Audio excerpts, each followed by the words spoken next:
Ex-Direktur Penyidikan Jampitsus, Jasman Panjaitan, buka suara dalam sidang pra-peradilan jilid kedua Febrie Adriansyah. Di hadapan majelis hakim, Jasman menyebut Febrie sebagai sosok jujur dan menjelaskan mekanisme penetapan tersangka di kejaksaan yang menurutnya harus didahului pemeriksaan saksi, bukti, serta ekspose berjenjang. Lantas, bagaimana kesaksiannya memengaruhi perkara ini? Bapak Dr. Jasman Panjaitan, ya, sebagai saksi agama Kristen. Oke, ulang ya, ikut ya. Akan memberikan keterangan yang benar, tiada lain daripada yang sebenarnya. Semoga Undang-undang KUHP kita sebenarnya itu sudah maksudnya sama, ya kan? Cuman MK mempertegas bahwa hanya presiden dan wakil presiden yang boleh melaporkan. Sebenarnya tidak jauh berbeda, hanya lebih mempertegas dari apa yang diatur di KUHP sebelumnya. Malah bagus, kita dukung. Jadi tidak ada tafsir-menafsir lagi. Bahwa kalau terkait dengan pasal penghinaan, yang terkait dengan harkat dan martabat presiden maupun wakil presiden, maka presiden dan wakil presiden sendiri yang harus melaporkan. Saya rasa clear kok putusan MK-nya. Pak, Ya? pengadilan ad hoc yang buat BUMN, Pak? Bukan, pengadilan ad hoc itu maksudnya, tadi kan saya sudah jelaskan, beliau itu bicara dalam konteks pemberantasan, pencegahan dan pemberantasan tindak pidana korupsi. Ya, itu hanya contoh saja. Itu jadi artinya nanti tidak dilembagakan gitu ya, Pak ya? ya kan sekarang kelembagaan kan sudah ada lembaga pengadilannya, tapi beliau itu selalu menyatakan bahwa bagaimana kita mencegah atau memberantas, kan ada dua tindakan yang harus di situ. Karena itu pencegahan yang terbaik adalah dengan sistem pemerintahan digital. Tapi bakal dibentuk khusus BUMN, Pak? Oke. Siapa? Pengadilan ad hoc BUMN. Sampai hari ini belum ke sana, tapi itu warning dari DPR kepada semuanya, bukan hanya kepada BUMN, tapi kepada semua lembaga negara. Pak Menum soal secara general sudah ada perkembangan nggak sih Pak termasuk update-nya Terkait dengan tindak pidana korupsi, kan beliau bicara secara general. Pesan beliau jelas, tindak pidana korupsi itu adalah musuh bangsa, bukan hanya musuh pemerintah, tapi musuh bangsa. Karena itu diperlukan tata kelola yang baik, bukan hanya sekedar soal menghukum, tapi bagaimana membuat birokrasi. Beliau kan bicara secara umum soal birokrasi. Karena itu di mana-mana beliau selalu menyatakan salah satu cara terbaik untuk mengurangi tindak pidana korupsi, kalau sama sekali tidak bisa kita bersihkan 100%, lakukanlah sistem pemerintahan yang berbasis digital sambil menyiapkan regulasi untuk membuat lebih jerah lagi para orang-orang yang mungkin punya keinginan untuk melakukan itu.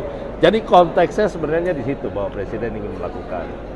Nah, karena itu sekali lagi kalau beliau tadi bicara soal BUMN, soal inefisiensi dan lain sebagainya, itu hanya memberi pesan, hanya contoh, tapi itu kan di mana-mana teman-teman bisa menyaksikan itu. Dan Presiden sudah menyatakan tidak boleh menggunakan perasaannya untuk menilai sesuatu, tetapi justru karena mendengar jeritan dari seluruh masyarakat Indonesia. Nah, karena itu sistem pemerintahan berbasis digital itu adalah solusi terbaik bagi pemberantasan upaya pencegahan. Pencegahan maksudnya pencegahan supaya jangan perilaku korupsi itu bisa terus berjalan. RUU perampasan aset, teman-teman lihat Komisi 3 kan hari ini kan baru mulai masuk masa sidang nih ya. Nanti akan dibuka oleh Ibu Wakil Ketua. Komisi 3 teman-teman sekarang lagi uji publik semua, mendengar masukan dari semua stakeholder, dan kita tunggu. Bagi Presiden perintahnya jelas kepada Menteri Hukum, itu untuk disegerakan. Tapi karena ini usul inisiatif DPR, karena itu kita tunggu ya. Kita tunggu, saya yakin DPR sesegera mungkin akan segera melakukan usul inisiatif dan kami siap untuk membahas bersama dengan DPR. Pembahasan di pemerintah itu seperti apa Pak? Kemarin kemarin ada Di pemerintah, kan kemarin di pemerintahan yang lalu juga draftnya sudah ada. Tapi ini kan kesepakatan politik bahwa DPR yang ingin menginisiasi itu. Kemudian dalam prolegnas itu inisiatifnya adalah DPR. Saya belum mau berkomentar substansinya karena pemerintah pasti punya sikap tersendiri. Karena arahan Bapak Presiden kan jelas kepada kami.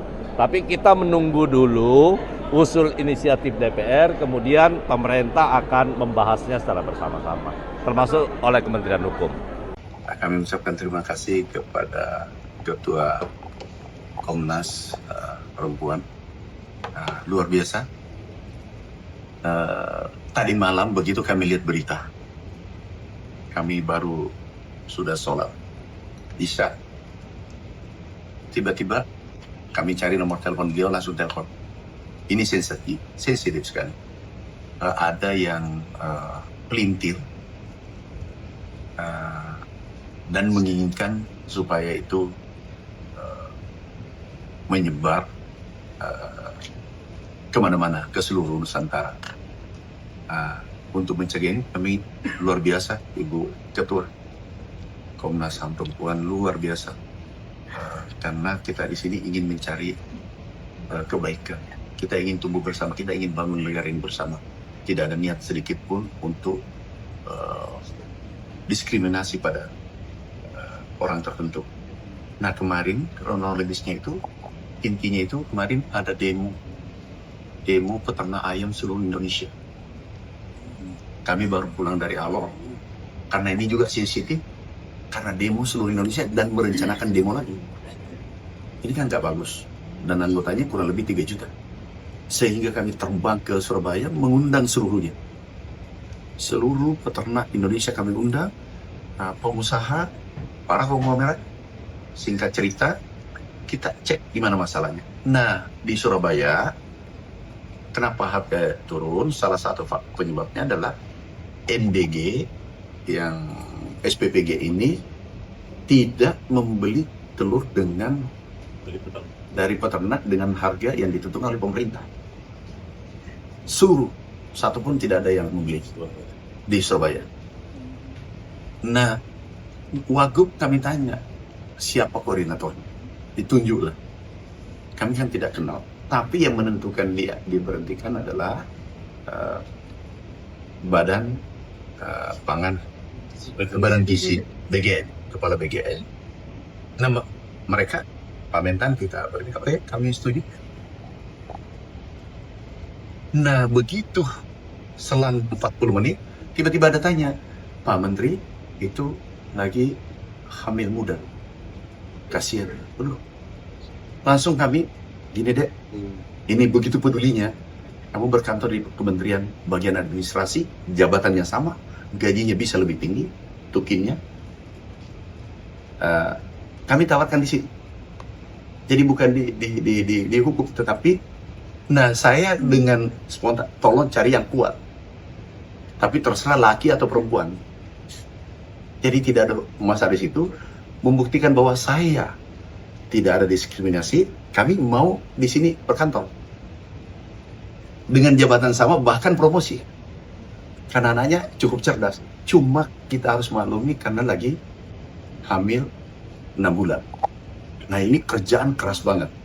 Harus keliling. Surabaya bayangkan tiap hari keliling. Nah, jadi itu kronologisnya. Itu clear. Kami sudah sampaikan. Nah, di sini berikutnya adalah ada hikmah. Kita tidak bertemu hari ini kalau bukan berita Anda. Tapi jangan dipelintir lagi setelah ini.